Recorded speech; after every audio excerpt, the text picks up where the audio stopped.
Hey, happy Friday to everyone. You are right here at Talk Therapy Live. We're so excited to be here today. We have some wonderful topics that we want to get out. However, it's a beautiful Friday. It is. The sun is shining. Mm-hmm. It's quite warm outside, maybe. I appreciate it. You In appreciate comparison to last week, In it's comparison, warm. yeah. So, hey, it is Friday, Talk Therapy Live. This is the Gold Chip Communication Station, and we are so excited to be here today to bring to you the best in counseling. And the word. Yes. But if you want to listen live, Yeah. go to www.1580thepraise.com and click on Listen Now. Click on. Clickety click. Click on. Yes. Listen live. Yes. Do that. Yes. And also we can be found on Facebook and YouTube at Talk Therapy Live, or you can go to TTL-KB on YouTube. All right. When you come in, please like and share. Listen, over these past few times that we've been back and engaging ourselves in the community, I've been having a wonderful time of discussion on whatever the topics may have been. I mean, just a wonderful time and such a beautiful feedback on those who are commenting on the questions that they may have. Yeah, and it's so necessary because we find out that people have so much on their minds. So much on their minds, a lot in their heart. Yeah. And man, the load is on you. Yeah. You got to come through with an answer. We work it out together, though. I don't have all the answers. You don't have all I don't have all the answers. No, I do not. And I will let you know when I don't. Most definitely. But I do appreciate you and your service and what you do just to help everybody that needs it, right? Yes. Just a little time to get a little free advice. That's right. Right. So, and that's why I know what my purpose is being sent into the earth realm to be able to help each other. All you right. know what I mean? I'm not the answer, but I can point them to the answer. On now. I hear you. Huh? I hear you. Ophelia is here. Good morning. Good morning. Make sure you click that share button. Share. Yes. And Healthy Emotes is your practice. Healthy Emotes. Tell us a little bit about it.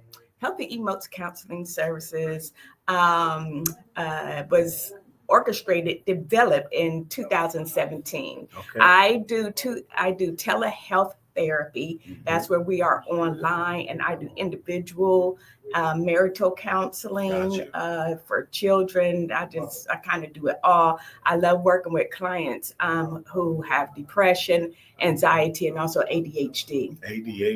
Wow. So real quick for young men, right? I come into a young fella, young guy. I think he's maybe 14, something like that. But his parents feel as if he needs some help, right? Because he's having just a little difficulty with following through as far as doing homework and things of that nature. Just kind of does random things out of the blue. So it's like, hey, what kind of information can I give to them? Yes. To kind of pass on. Is that something that you can do or something that you can recommend? Both. Okay. If you have a child that you believe are having some type of issues or concerns, something that is out of the ordinary, you really should get the children the help that they need. The worst thing to do is nothing because with mental health, it only progresses if we do nothing about it. Mm-hmm. So your child probably would benefit from a psychological evaluation. Okay. Instead of us assuming what's going on with him, because nowadays everybody feel like they're a therapist. You know what I mean? That's true. Yeah. Right. And we easily diagnose, but we easily misdiagnose because we don't have all the information. So we really need to get your child assessed, have them do a psychological evaluation so that we can pinpoint what the actual diagnosis is, and we can treat accordingly. Most definitely. So is it recommended that you go see your primary doctor first and get a referral, or how does that work? Every insurance is different. Okay. Some insurances will recommend that you are referred by your PCP. Got you. Okay. So you really need to contact your insurance company to see how to go about that. And it's not a bad thing. If you find out that there's a little bit of a chemical imbalance there, if a pill can fix it or help me feel a little better, I want that thing. That's right. That's right. So, yes. And one of my mantras is You can have a diagnosis as long as the diagnosis does not have you. Gotcha. If it is left untreated, your diagnosis will have you. Got you. Yeah. So it's important now, especially being young, right? You're 8, 9, 10.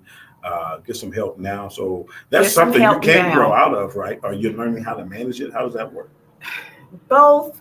If you have ADHD, you more than likely will always have it, but you do learn how to manage it. Gotcha. There are medications, there are coping skills, there are techniques. Yeah. There are things that we can do as far as eating the right types of food. And of course, that's coming off of SUGAR. Yeah. Ain't sugar.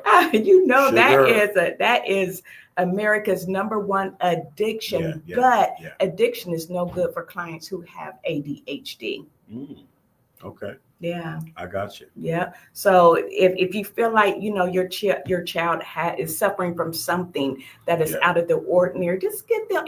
It's no indictment against your own character or who you are. And this is what I find oftentimes is that the parent, they internalize it. Yeah. And it's like something against them is something's wrong with their child. Yeah, you blame it on the mom or the dad or something like right. that. Right. You know what I mean? But it like puts them in a negative light because my child has this going on, or my child has an intellectual disability, so I'm not all that. And it's not about you. It is not about you. Yeah. It's all about point, you. The focus needs to be on the child. It's on your child. Can get some help and be productive in community. Absolutely, because I'm telling you, if your child is suffering from ADHD and you do not give them the help that they need, now we're going into other things. The self-esteem is lower because now they feel like they're dumb. They feel like they're stupid. They can't do anything right. They can't do anything right. Gotcha. They can't keep up with their classmates. They feel like they're dumber or lower than, their classmates. Gotcha. So it's just a snowball effect when all we have to do is get them the help that they need. And if the doctor puts them on medication, please, ma'am, please, sir, be consistent. Take the medication as prescribed. Gotcha. Read my lips. As prescribed. Right. Prescribed. Yes, because Bishop, man, they'll say things, the parents will say things like, well, they were on spring break, so they didn't need their medication, or they're on summer break and they don't need their medication. Right. Ma'am, sir, take the meds as prescribed. Why are you playing with this is a neurological you're taking problem. A little break from it, but then it's going to take some time to get back in. You're playing teeter-totter with the chemicals. Yeah, that's dangerous. In the brain. That's dangerous. Why not give them the optimal amount that they need at all times? Exactly. If they're at home, they're still going to need it to remember to do their chores instead of you yelling, fussing, and hitting them because I told you 10 times to take the trash out. Yeah. So I've learned that a person that has ADHD, those things do not work. What things? As far as the discipline part of yelling, screaming, possible. It's counterproductive. Whooping or whatever. In the moment, but if something's chemically wrong, then they'll go back to that same behavior. They can't help it. And then it's the thing, you holler, now everybody needs something because, we're all hollering at each other. Yes. You know what I mean? So I got you. It's not their fault. Right. It's so much easier when you see someone who has a disability, like if they're limping or they're in a wheelchair, they have a cast on their leg, you're more empathetic. Correct. You want to help them. That. Yeah. But with mental health, we cannot see it. Yeah. So to us, it's like, oh, quit playing. But you hate to think something is, like we say, wrong with your child. But it you know what I'm saying? You just hate to be like, because you just kind of hate that feeling of, my God, no parent. Which side did it come from? And it doesn't matter at this point. But the mindset of people. So right. The important thing is to focus on the children or the child, get them the help that they need. So everybody's better. The hollering is now dwindled down. Yes. The thrashing. Yes. But really, though. Because what happens is that we're developing an atmosphere that's not conducive for learning now. if I'm hitting you upside your head and I'm yelling at you and like, you know what 2 + 2 is. Right, yeah. But we see some of those on YouTube. That is so funny, but yeah, for sure. You know, now there's too much stress in the environment. Now the child feels like they are dumb and stupid, and it's a neurological problem. Gotcha. It's the way that they are wired. Yeah. You know, so both the parent and the child need some type of counseling. The parent needs counseling so that they'll know how to deal with the child that they have. Yeah, because it's challenging. I like that. It's very challenging for the parent to deal with that, you know, and to see that, you know. But what do you think about those who have gone their teenage years into adulthood with this issue, but it's never been addressed at all? Happens all the time. What behavior do they now exhibit from being untreated? Just being behind, being behind the ball. Yeah. They're very again. There's the self-esteem, because now they can't catch on as fast. Now it's taking them longer in whatever they're doing to understand. Their comprehension is challenged. You know what I mean? They're behind on everything. Right. And then, you know, if they have that hyper component of it, now they can't sit still long enough. They have like no tolerance, or they can't sit in a seminar for an hour. And then they become aggressive and verbally and probably physically, because of the frustration of, I'm 25 and I'm behind, and they know they can't read, they can't count, they can't do. So imagine them being frustrated. Yes. You know. So So either you can become aggressive or passive. If I become passive, now I'm kind of withdrawing from everything. Now I'm not even going to try, because I know that I can't. So at this point, they're still able to go and get some help, correct? As far as receiving medication, right? Yes. So, okay. It's just that you've, I don't want to say wasted so many years being in this situation. Yes, so the question is, what about adults who believe they may have ADD? What should they do? What are the symptoms? So if you believe that you have ADD because your focus, your concentration is off, you can't seem to grasp what you are reading, your comprehension is off, you cannot stay focused, you can't be still, you know what I mean? All of these are signs and symptoms of ADHD. Then you too need to get the help that you need. It's never too late. You can always improve your life. And so many will turn to self-medicating. You know what I mean? So now you know, and I see it all the time in the hood, you know what I mean? So now you're drinking all the time, or some type of drug that you're taking to kind of help you feel a certain way, you know, which would be in a negative way, when you can actually go and get something that's definitely, because you don't know if what you're taking is going to be counter-conducive to whatever diagnosis that you have. But I like how it makes me feel though right now. In the moment. In the moment. You know, but you don't know if long term that this is going to lead to more depression, more anxiety. You know what I mean? So this is why you need to see a professional. Well, I mean, you picked up something else. So to me, it's going to lead to more. Yes. You know, because now you've picked up a habit. You've picked up another habit. That is correct. You know what I mean? So now I got to have and now you're talking about finances. Exactly. You know, so it's a snowball effect when all you have to do is really get rid of the pride. You know what I mean? And get the help that you need. There's no shame in it, because all of us have something that we're dealing with. For sure. You know, whether if it's a genetic component, or whether if it's environmental. You know, the biological, the way that you were raised, the trauma. You know, we all have had our share of trauma, and it did something to us as children, you know, psychologically. So we all have something that we're working through. This is why I love doing inner child work. Gotcha. You know, we can heal that inner child. We'll be better for it. For sure. The healing that inner child is just like the blood of Jesus. It reaches to the highest mountain, flows to the lowest valley. The inner health. Yes. It gives me strength.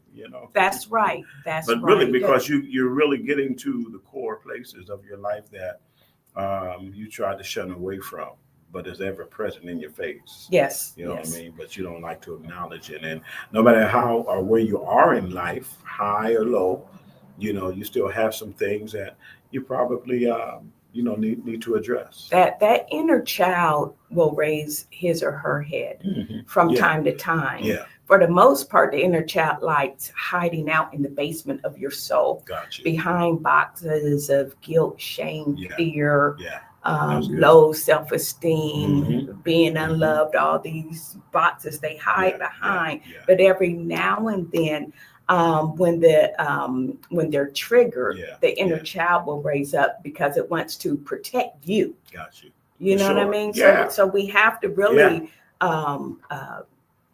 heal and nurture this little girl, this little boy that is in us. Yeah. So you start there first. Yeah. Yeah, start there first. Yeah. Wow. So you definitely would need some type of assessment so that we know what we're dealing with. Most definitely. So that we can have a goals and treatment plans according to your diagnosis, not what you think that you are. Yeah. And stick with it. You know what I mean? For a younger child, of course, they need more of the participation and help of the parent. But then those that are 12 and on up, there's some responsibility that they have to. It's still hands-on by the parent. Yes. But as you get older, you're expected to, hey, this, what's going on, and this is what you need to do. Yeah. Or apply yourself to do these things. You take this, but you also have to do this.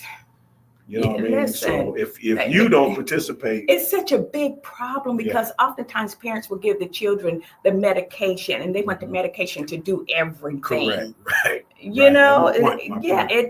It does not work like that. There is work that we have to put in. And this is why I'm saying that parents and the children you sit there and wait for the result. You know what I mean? Like you took that pill, did you? Right.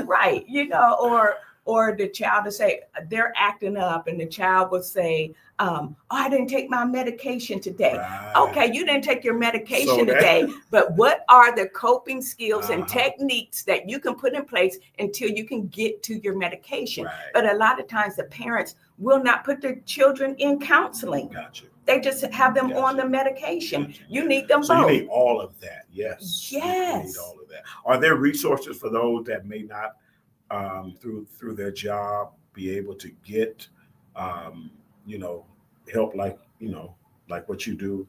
Are there other resources for people who don't have insurance and they really can't afford it to pay out of pocket to get there is an agency,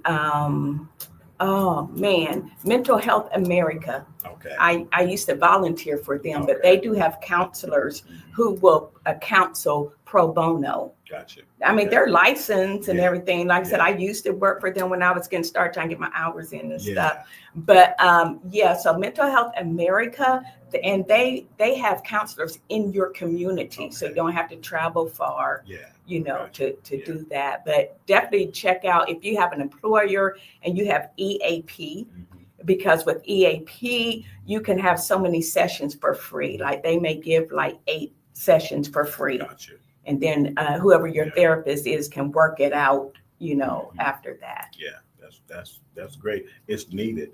Yes. Needed, Dr. Vines is here. Good morning to you. Good morning. Good morning. It's needed, and of course, we're learning, and I say we as far as, those who are not in your profession, so we're learning how to identify. The more we're educated by you, we're learning how to identify these symptoms of those who are actually going through these things, right? And so the more that we identify, then, hey, I have to handle this a little better. Yes. And more different. Yes. In a different way than what I had before. I know my hollering ain't getting it. It doesn't work. It doesn't work. It just raises your blood pressure. Even taking away games and things that they like, it really doesn't make a difference. No. I heard one person say that their child only does better when they're being punished. You know what I mean? But who wants to live like that? Well, yeah, I've heard that too. Like the only way that they'll do what they're told is if I reach this level That's of anger. Yes. And it shouldn't take that, right? That's too much. That's way too much. And then you don't want the child to get confused what real love is. Most definitely. You know what I mean? Is love punishment? Is you showing that you care for me? Is that punishment? So we just have to be careful. Yeah, for sure. Is it a lack of understanding and accepting the facts that keeps some parents from being able to propel their children to success? I believe both of those. Mm-hmm. I believe both of those. The understanding and accepting. Yes, and taking the time. Yeah, it's rough. The accepting is part of what we discussed earlier. Mm-hmm. Too much pride is in the way because now it looks bad on me that I have a child that has this. And if you don't get him some help, it's going to look worse later. You understand? He'll be or she will be in the paper for something. Yes, because then you talk about oppositional defiant disorder, just all of that stuff. Get your child the help that he or she needs early on. For sure. Early on. Yeah, because the thing is this, you're not going to always be here. So if we know that there is a situation going on with our children, my child, then as soon as I find this out, we're going to get the help that we need, because I want you to be able to survive, live, and thrive if something would ever happen. First of all, you need your mind, because you want that in every aspect of life. Yeah. It's not like saying, I'm not getting you some Jordans today. No, we're talking about your mind that you need for the rest of your life. And you need it to be healthy. It needs to be healthy. So why take chances with your child? Yeah, for sure. Because they get older, and then you see the problem repeated, right? It doesn't go away. Because now this person who had this low self-esteem about themselves, they feel disengaged from society. Yes. They feel a certain way if others in the room seem to be a lot brighter than what they are. Yep. They go through all of that, but then, there's that thing called, I'm gonna reproduce. You know what I mean? You have your child or children, and then you have some other little ones that have the same identifying issue, and everyone is unchecked, and the whole house is chaos. Yeah, because there's that genetic, that component of genetics is in the genes. But there's help, though. We don't have to live like that. Correct. And like I said, instead of you assuming what is going on with your child or even with you, then come in and get an assessment done. Because two of the most diagnoses that are just tossed out there all the time, I hear people, they're bipolar and they're ADHD. And they don't even know. They just see some of the symptoms, you know what I mean? But they really don't understand what there's a tendency to mislabel. Right. Like I say, everybody's a therapist, right? Yeah, we need to get some professionals on the case, though. Yes. Exactly. Yes. And even with bipolar, that is very difficult, but you can live a good life. Yeah, for sure. I've had so many clients who have demonstrated good success. Yeah. Those were the ones that came in. Put the work in. They put the work in. They took their medication as prescribed because they wanted to get better. Exactly. Yeah, and you cannot play topsy-turvy, teeter-totter with your medication. If you're better, everyone around you is better. That's right. That's right. And that's the mindset you have to have. Yes. Let me better. That's in any situation in life, though. But let me better myself so everyone else around me. And I'm going to ask you this. Why do you think, or any of you guys can answer too, why do you think people don't want to take their mental health, the medication for their mental health, but then they'll take, like if they have high blood pressure, they take that every day or a pain pill. You don't have to coerce them into taking that. Why do you think that is? I do not know. Anybody? I do not know. Anybody? Yeah. Because this exacerbates the condition. Yeah. You're doing good, or I feel good. I don't need my meds anymore. Yeah. Maybe it's because we have more information as far as taking other drugs of choices, not of choice, but other drugs concerning our physical bodies as opposed to our mental health. Because to some it may seem like, oh, I ain't crazy.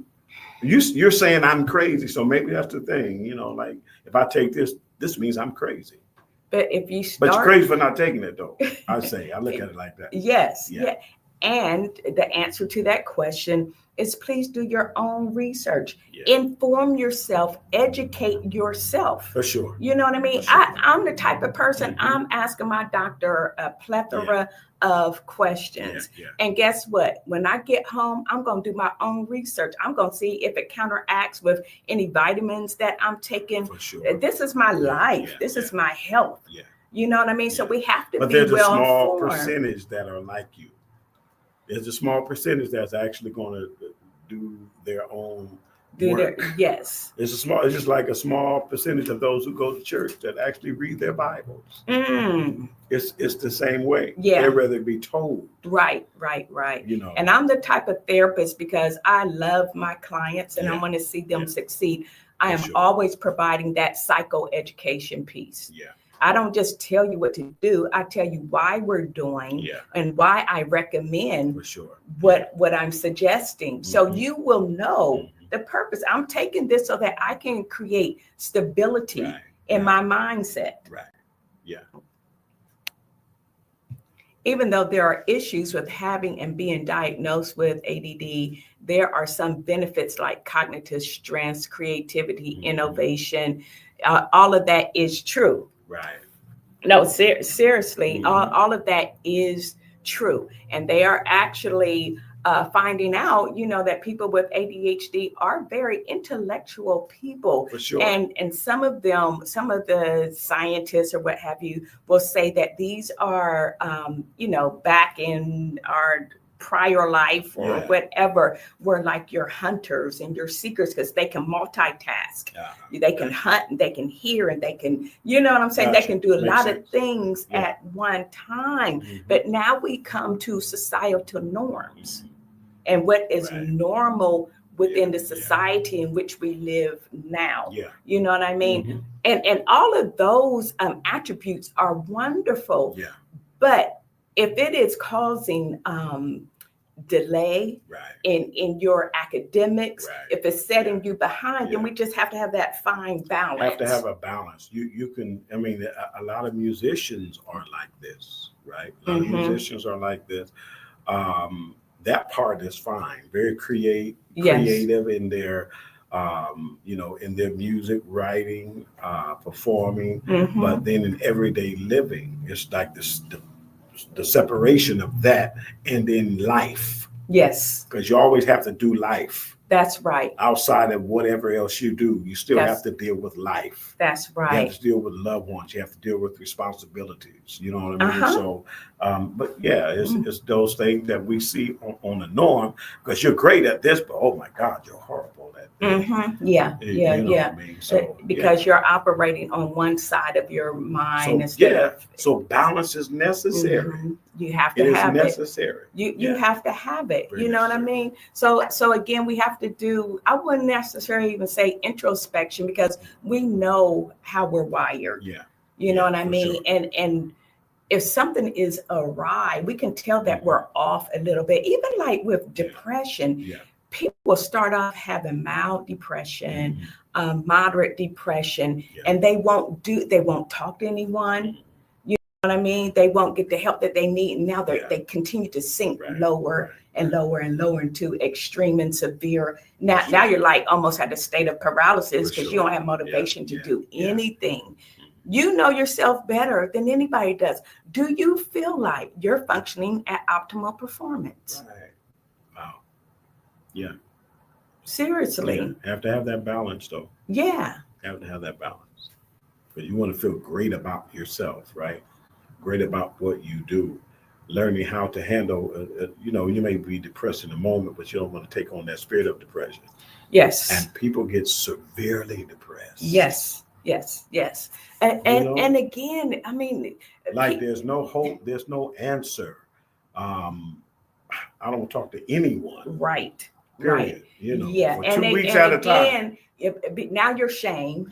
Because you don't want anyone to see you like that. For sure. Which during this season, like November, December, January, all of that is on the February. rise. Yeah. It is a seasonal affective disorder, but a lot of people are really suffering from grief. Gotcha. Grief from definitely a loss of loved ones, and depression is definitely a part of that. But if you have it, God can definitely heal that. But we have to acknowledge what is going on. And I don't want us to use this season as an opportunity to get depressed. Yeah. And I think I said it last time we were together. Some people do that. They look forward to feeling that way. Or if I didn't cry today about mom or the passing of whoever, then that means I don't love them or they're not on my mind. That's not true, because we've always talked about the good grief. You keep them alive, but don't look forward to feeling sad on the 25th. Yes, that's right. Yeah, you get to looking like on the 23rd, you get to looking like something's about to be wrong. And then you just bring down the whole mood. Yeah, everybody. Well, it's time her dog got ran over by the car.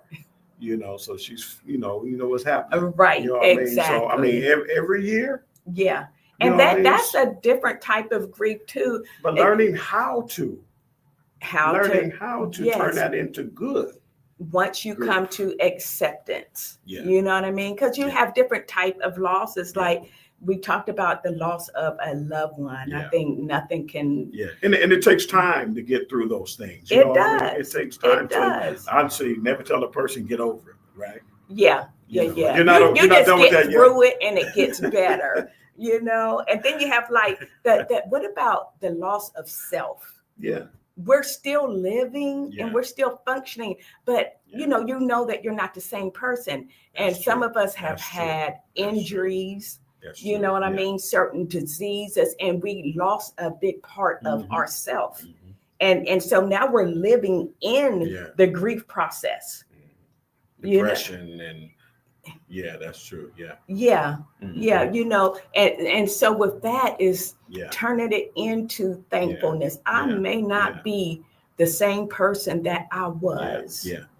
And making sure that you're talking to your loved ones about how you feel. You know what I mean? If you have certain injuries or you have a certain disease and you have that loss of self, being open and being honest with those around you, because once you internalize it, you sink deeper and deeper into depression. It's like this. I think I had a conversation with someone the other day, that what you do is not all of who you are. Right? Just because you are a basketball player, well, that comes a time you might get a good 10 years in playing ball, and then what are you going to do afterwards? Right. Or 5 years playing football. Well, we know that's limited time, right? So you're not just a football player. That's just one of the things you're doing. That's a component of who you're just doing that now. Right. And so you have to learn how to carry on from things that that, hey, your time is up or something may happen to where you can't run the court any longer. Well, let me get into broadcasting then. God just didn't give me, basketball skills, but I know the game. Right. And I can talk about the game. I can analyze and that goes back into turning your grief into gratefulness. Yeah, for sure. Because although I don't have this going on for me anymore, I can still utilize this. I still have a reasonable portion of strength. You know what I mean? I can still do broadcasting. I think we fail in the area of knowing that whatever it is that we're going through or what's going on with us now can be used to help someone else. That's right. That used to be the goal. If I could help someone along the way, then your living won't be in vain. I got a scripture for you. Come on with it. This is 2 Corinthians 1:3-4, because this is therapy and the word. So it reads, blessed be God, even the Father of our Lord Jesus Christ, the Father of mercies, and to the God of what? All comfort, who comforted us in all our tribulation, that we may be able to comfort them which are in any trouble by the comfort wherewith we ourselves were comforted. So he's going to comfort you. You in turn comfort them. That's right. You know, yeah, because you have the experience now. Yes, it'd be like, baby, honey, come here, come a little closer. Let me talk to you. That's true. Yes, it's the same way when I was going through domestic violence. Yeah, you know, now I'm able to have sessions with young ladies and speak to them because of my own experiences. So what you're going through is not necessarily just for you. Wonderful we got scripture. a whole lineage of Wonderful people scripture. that we can help and should help. You know what I mean? Most definitely. So grief is hard. It's a hard loss. You know, it knocks the wind out, especially the grief from betrayal. Yeah, that's rough. I can fall out on the floor and roll around and shake and quake a little bit. That's rough because you have to deal with that. It is a loss. It's a shock. Yes. You know, it throws you into an unexpected place immediately. Because you put so much confidence and trust in somebody, and they turned around and they robbed you of that. You know, so and it's a part of life. As we're older now, we know this, and then we learn how to deal with it and manage it. But you hate to get to a point where you'd be like, I'm not going to trust nobody else. Yeah, well, we know that's not true. You're going to trust somebody. I told a guy that not too long ago, you're going to trust somebody. And then someone in turn is going to trust you. So don't be the person who you feel as if. But that's natural, though, because people speak from their place of pain. Yeah. You know, until they're healed I ain't in that area. Nobody. Yeah. Yes. Talking to nobody either. Yeah. You know, you get betrayed in relationships. You know, whether if it's sexual or infidelity or business, it doesn't matter. Business, politics, because you got these politicians that make all these promises. I know a lot of people. That's different because that's what they're supposed to do. That's a politician. But wait a minute. They're supposed to do that. Hold up, wait a minute. Yeah, but you know good and well, you got a lot of people mad at their president even right now because they feel like that, you know, he lied to them. You know what I mean? I'm mad at him. I'm mad at the one before him and the one before him. We can just be mad. Yes. You know what I mean? Yes. But but really, they put so much trust. What will it do? But my goodness. So betrayal is rough. It's rough. It is That's rough. Strong. That's a whole. That's a whole nother. Because now your emotions are involved. Yeah. And well, you have a whole community. You have a whole people. Maybe talking about the presidency, that's in an uproar. Yes. You know what I mean? All over, black against white, black against black, white against white, you know, because you're on this one person's side or this one group side, which seems as if no one really has us as. But it's like, how much in mind? I'm asking you, my Lord, as a bishop, my Lord, don't pastor, put don't do that. But go ahead. How much faith and confidence should we even put in people? I mean, because you want to trust people. Well, you will have to.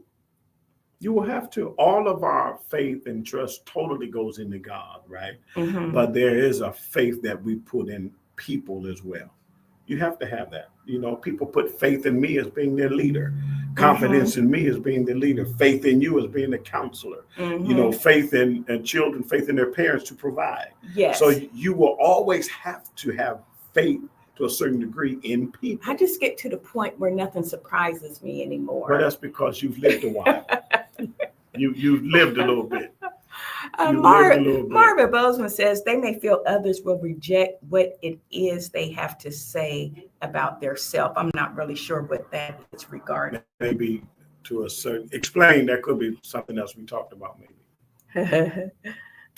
Marvin says sometimes we need reminders. A famous author once reminded me that I'm the captain of my own ship. That saved me from people in the moment I heard that. And that is so true. It is so true. We get to determine, and I always say this too, that we get to determine who we want to be. And how we want to be in every given situation. Yes, it may be tumultuous in the atmosphere. Yes, we may be going through grief. We may be going through severe loss. At the end of the day, the situation is still going to be the same. So whether if I, try to heal myself and get better and enjoy life, or whether if I plan on a calendar every year that I'm going to be sad, that person's still gone. Yeah. You know what I mean? So Yeah. the situation's not going to change according to how you play out. Yeah. Yeah. You got to change all of that. I mean, turn it around. I don't like the feeling of being sad or going through that period of grief. Mm-hmm. And for me to go through that every year, you know, I don't plan that to happen, right? Yes. Now, I believe that you can be overcome with it immediately. It can hit you like a Mack truck, right? For real. If you lose someone close to you and you're not really thinking about them, but something happened, something said, you watch something on TV that have stirred up an emotion, yes, or a memory, it's a and it can just hit you. Yeah. You know what I mean? But it's not like you planned on it. Or I remember feeling a certain way on a certain day, didn't know it was my grandmother's birthday. Yeah. I'm like, oh, that's what it is? But remember, I spoke last time about emotional memory. Yeah. You know what I mean? Wow. So, that really tripped me out. I'm like, emotional, no wonder I'm feeling like that today. That is very cool. We hold all of our experiences within every cell of our being. Gotcha. It doesn't go away. It's still there. Yeah. But it's how is it there? Is it traumatized? Am I at peace with it? Yeah. You know, so, you know, grief provides three components, which is the grief and then God's grace, you know, which is sufficient for all of us. And also growth. There should always be some type of measurable growth. Right. Now, I'm not grieving as hard as I did when it first happened. Because now I'm growing in God's grace. And God's grace is nurturing and it's loving and it's healing. Yes. You know what I mean? So he expects us to grow. We'll always have those fond memories. Yeah, for sure. You know, but and a temporarily feeling of sadness, you know. And it's okay. I was sitting the other day in the chair, I'm like, dang, Dad, I really miss you. Oh, I did the same thing to my dad on yesterday. Wow. I miss my daddy. Yeah. And it's okay. It is, yeah. You know, it didn't give me a sad feeling of depression. I think because of the relationship, because something immediately comes. I talk about them every day, just about. You know, we're going to incorporate them. It keeps them alive, and man, it's just I'm grateful for those individuals in my life. Sadness is not what they would want me to feel. They just want me to be right when my time comes. That's right. So I can see them again. That's how I say. Yeah, and they want you to live a good life too. You can be sad in heaven. Now they're gonna be upset if I don't make it. When it's my time to go, I want to go in peace, knowing that my children are okay. Exactly. You know what I mean? Exactly. I want them to move on. I don't just want them to survive. I want them to thrive. I want them to be happy. You know, and that's what we call the good grief. What can we do? But what about the person who says, now y'all know, you know, when I pass, I don't want no crying. Now, you know, Grandma said she didn't want no crying. Right. I'm telling you, if something happened to me, somebody I'm like, I cannot honor that request. Somebody better show up crying. I cannot honor that. That's what Dad said. He's like, I want y'all to move on. You know, we are moving on, but it just took a little while. If something happened to me, somebody need to be crying. Listen. You say, oh, they really missed him. Right. They missed him now. Well, they're not going to know one way or another. Somebody need to be crying for me. So this is an acronym. They show up, everybody laughing. No, you cried for me. Bishop. All right. Hold on, let me see what Ms. Richards says here. Oh, Thank you for this. Tomorrow is the 16th year of my grandmother's passing. Sometimes I notice sadness creeping up on me. Coincidentally, I will be attending my aunt's funeral. Wow. However, it is time of celebration. They lived a great life. Yes. Yeah, and it is a time of celebration. And I think that's what helped me get through my dad's, because I changed it from sadness into gratefulness, because I'm like, God, I thank you for lending this person to me all these many years, who poured into me, who protected me. You know, everything that he was to me. And grief sometimes for some could be that you didn't do all you could while they were here. That's right. Yes. So you're not really grieving that they're gone. You know, maybe your support system is gone, or maybe the financial part of all your woes are gone, or hey, I did not love them like I could have. I didn't go by enough to see grandma. And that's guilt. So that's guilt in action. So, and that's part of the stages of grief, right? Because we have denial, we have anger, of course. Sometimes we get like really mad at ourselves. Sometimes we get mad at the person for dying because we're like, how could you leave me? We were supposed to spend eternity together and you're gone. So they're angry at the one who died. And some people get angry at God. For sure, You know what I mean? Rightfully so. Like, how could you take this person? It's an emotion. It's what you feel in the moment in time. And you don't know, you're not familiar with how God operates. Or don't like it. Or how life itself, right? Just being alive in this earth realm, how life happens, what I mean? But it's our response. It's the time we take to grow. As you said, by the grace that's provided for us, so if we use that, we'll be okay, because we have to help someone else, though.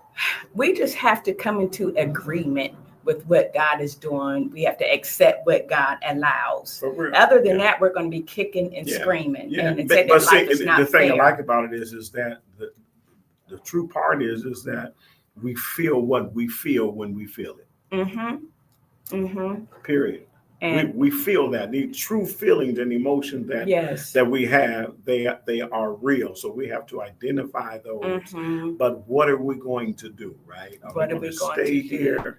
And my focus is like, hey, I have to help, especially if you have children, and you got to shake yourself at some point. Let me take you. These kids ain't eating 3 days. Right. I'm Let depressed. me get out of this bed, But again, the stages of grief, of course, is denial. That's when we're in shock. We cannot believe what has happened.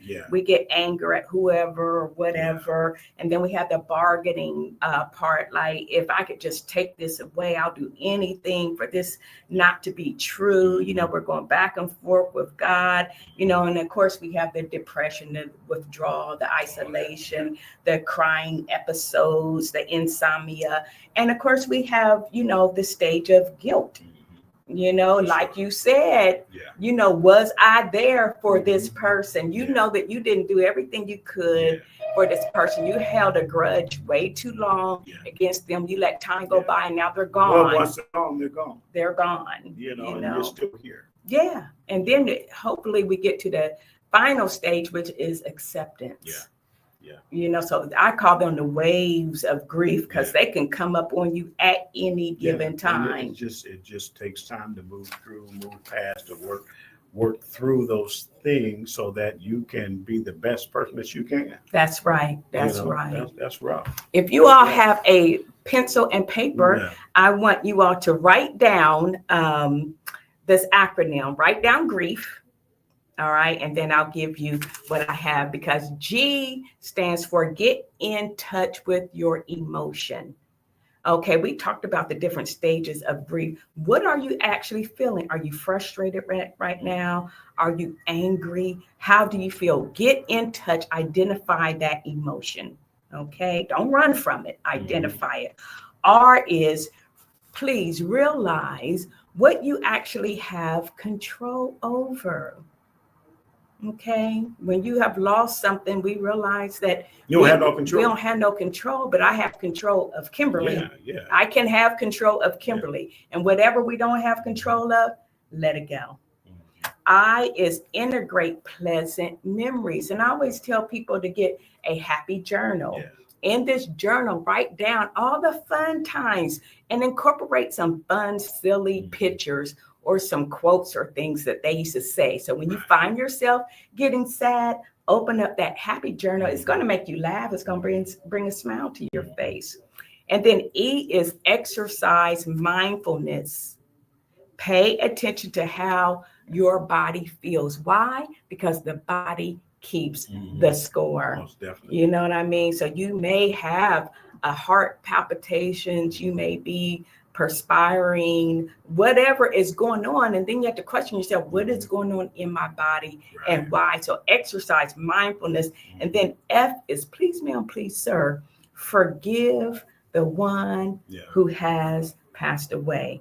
Forgive them and also forgive yourself so that you're not functioning from a place of guilt, and then continue to move forward. Yeah, for sure.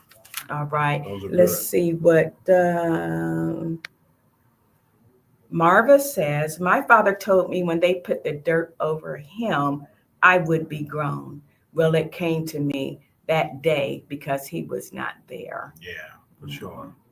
For sure. Yeah, and look at that top one. What you do? Just press them? Press them? When all of a sudden someone who has been vitally important in your life and suddenly they are not there is something you never really get over. You just learn to adjust with time. Yeah. Very well said. For sure. Very well said.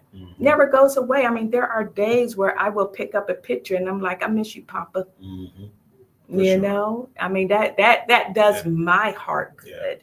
Yeah. You know, it's so just that adjustment in life that you have to make, or it will adjust you. You know what I mean? So you have to do what's best for you so that you can be. That's right. That's right. And Dr. Vine says, happy journaling. Nice. Oh, for sure. You can never underestimate the power of journaling. For sure. Yeah. And you know, I wrote a whole interactive journal. Well, share with us about your journal. Yes, it's an interactive. It's do I have one here? Nope, I do not have one here, but you can find it on Amazon, you know, and it helps you to process your emotions and your feelings. You write it down. I always say that thoughts are better on paper than it is in your head. Gotcha. If it's in your head, it's going to keep ruminating. Yeah. You know what I mean? But once you write it down, you pay those thoughts some attention and then they tend to dissipate. Gotcha. You know, so definitely journal, and it don't have to be my book. It would be nice, you know. It has to be. I would say it has to be your journal. What is your journal called? I forget. It has to be her journal. What is my journal called? It has to be her journal. Make sure you get her journal. Right. And you don't know what it is. You know what? And you do have two. Yes. Oh my Lord, lift your hand. Lift your hand. Hallelujah. Yeah. But I tell you what, if you go to Amazon and put my name in, it'll definitely come up. But it is an interactive journal. Right. Almost spit it out. See, you're supposed to know. You're supposed to be my support and backup. I'm gonna have to write one so I can remember mine. Anybody out there? No. Life changer. Life changer. Thank you. Life changer. Life changer. What do you think you can be on this show? That's right. That's what you're here for. Life changer. Life changer. Interactive journal. And now it's hot in here. Yeah, I told you Satan is somewhere in the corner blowing like that. Yes, but seriously, get you a happy journal. All right.